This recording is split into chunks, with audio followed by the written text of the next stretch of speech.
Hey Rolf, this is Dennis K. And Stephanie K.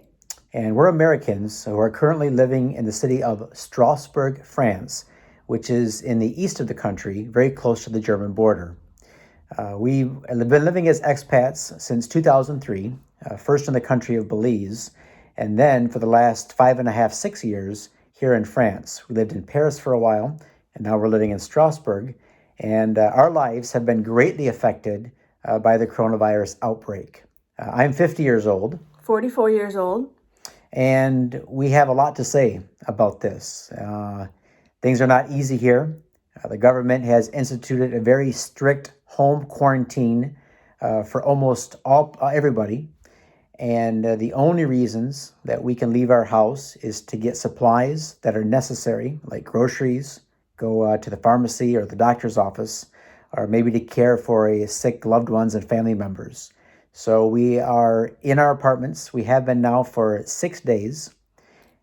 And life is a little different right now. 6 days officially, but we saw this coming because I have some health problems. So we socially isolated ourselves looking at what was happening in China and in Italy.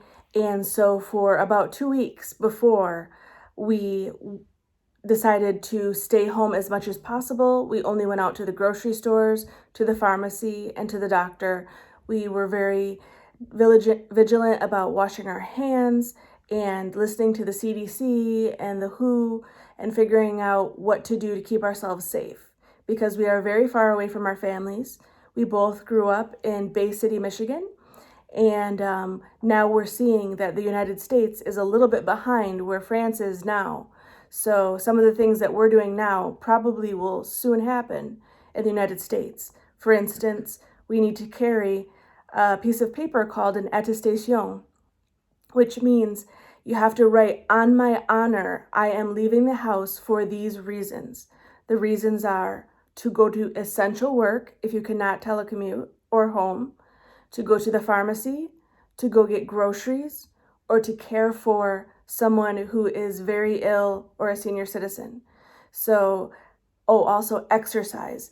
Short exercise about 1 kilometer or 2 around your living arrangement. So you cannot cycle, but you can run and you can walk. But you need to be only one person and you need to be very smart about it. Don't talk to people, don't touch people, don't get near people. And people are listening. We're very actually happy because of these additional rules, because just before that, we live in a college town and a lot of students didn't seem to feel like it was a problem for them back then when they had less information. So we could hear them down at the pub, down at the cafes, being very loud, being very excited, being college students. But we also heard a lot of coughing and a lot of nose blowing, and it looked like a petri dish. People were not 3 feet apart. So even though it's hard to be under these circumstances, it's for the best of us. So we are doing all the best we can to just listen to the authorities and for our own health and also for the health of those who have underlying health conditions and our older folks. Absolutely. So you asked how this has altered our life overseas and what you're doing about it. So obviously, we can't leave the house, so that's a big alteration. I don't work necessarily in this country. I have an online business, so I'm an accountability coach, a peak performance coach online, so I have clients online. Those I can still maintain, but I'm also a real estate investor in the country of Belize, and I would travel back and forth between France and Belize. Well, now Belize is currently the only country in the Americas, maybe the only country in the world that does not have any coronavirus. And they're taking this very seriously. They just shut down the borders. All the airports are shut down. So the country is completely shut down, the hotels, the restaurants and everything. And they're hoping that it doesn't get it. But what this does, it affects us from going back to handle necessary business. So what we're doing is we're doing a lot more Skype calls, Zoom webinars with my potential clients, keeping in contact by email, newsletters, things like that. Just waiting for this to pass through, and hopefully it does quickly. You asked what officials are telling us in the country. They're keeping us informed and up to date. We're a little frustrated by watching how slow the progression took place, to be honest. Italy is just to the south. And we could see very quickly that Italy's serious cases were escalating, and that when you looked at the numbers of what was happening in Italy compared to what was happening in France and Germany, France and Germany and the UK was just sometimes maybe 7, 8, 9 days or 2 weeks behind Italy. And yet countries like France and Germany were not taking these very strong precautions or were putting these strict measures in place. And our fear is that maybe they waited too long and now more people are going to suffer because of it. So I think it's very important to listen to the government officials, definitely listen to the health professionals, but also do your research and take precautions yourself. Take your health and the protection of you and your family into your own hands. Now, as far as what our day-to-day program looks like, I'll let my wife talk about that. Well, we were lucky enough to be able to spend a lot of time together. We are currently in a 2-bedroom, 1-bath apartment on the 3rd floor in the very center of Strasbourg. So normally we take a tram to go get different things. We walk to get groceries, and we carry a little cart behind us. So only one of us will go to get groceries with the attestation showing if the police need to know all of our information and our ID. We are washing our hands immediately upon coming in, taking all clothes off, not sitting down on anything, bathing, making sure none of the virus is coming into our home. So far, we've been pretty vigilant about that, and we're both feeling fine. We did travel to California about 2.5 weeks ago. We were in Disneyland, and before that, we were at the 10X conference in Las Vegas. So just made it through that. After that, came home, and we have been locked down since then. We listened to the authorities and saw what was happening in Italy, and so we would slowly go to the grocery store and just get what we needed for that week, and then just maybe a little bit more and a little bit more at a time so as not to overload the grocery stores.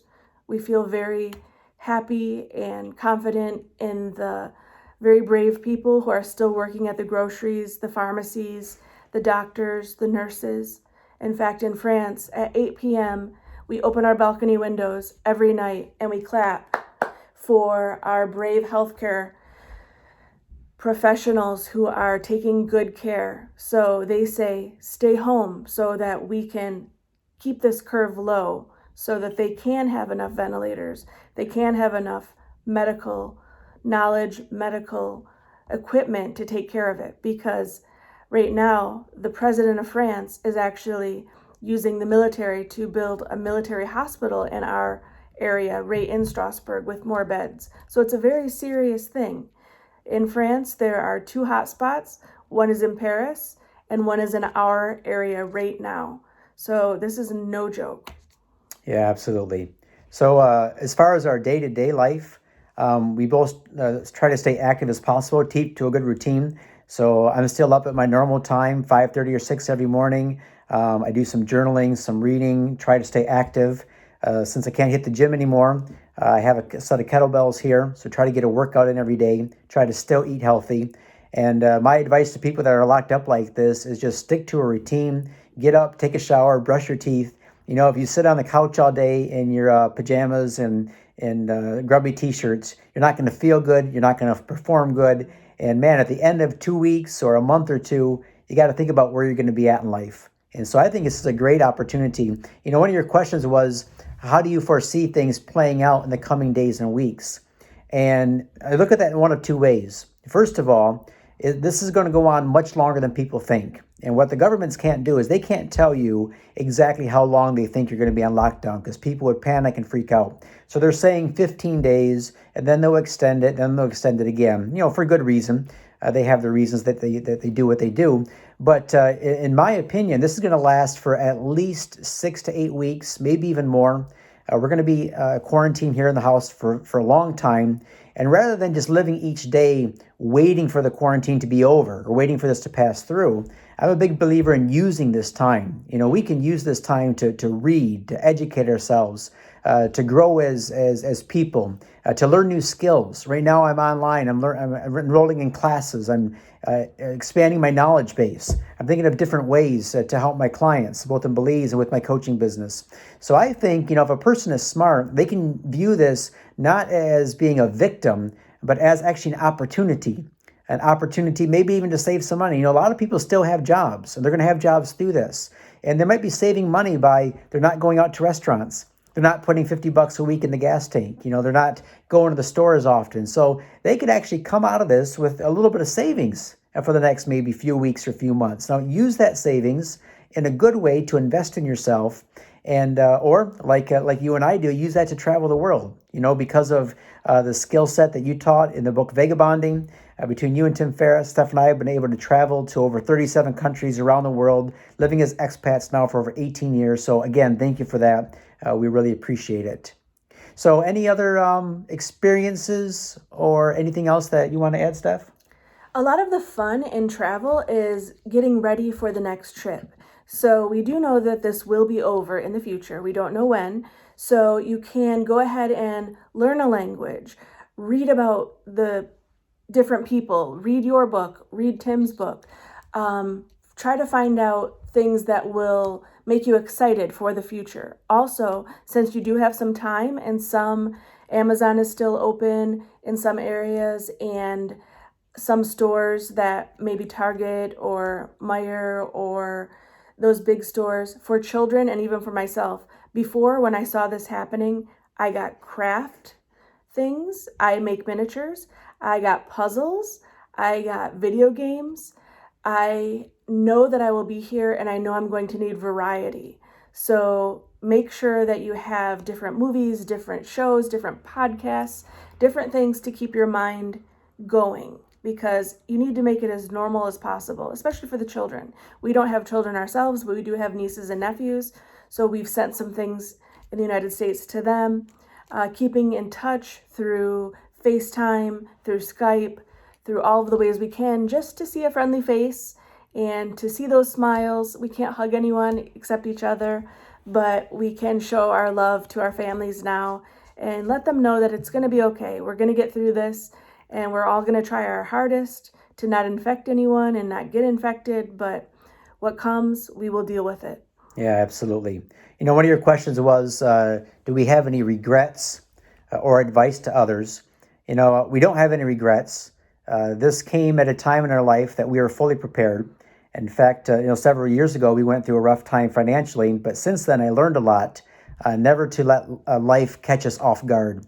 And so we had our finances in place. We had different sources of income, including some residual income. And I think it's been very helpful, because going to this, we're feeling very secure that way, even if this goes on for a while. But we've also prepared in other ways. We've been working remotely now, living in what's called like the laptop lifestyle for 18 years. And so for us, working at home, being very close in the same household, being in a good routine on our own, being self-starters, that's proved to be very valuable now. And if I had one advice for those now who are this whole situation is catching them by surprise, is to accept reality and then make a plan. So right now, whether you're out of work, you're telecommuting, no matter what's going on in your life, accept the reality that this is happening. It's not going away anytime soon. There's no one to blame. You can't blame others. That's not going to fix anything. It's not going to solve this problem.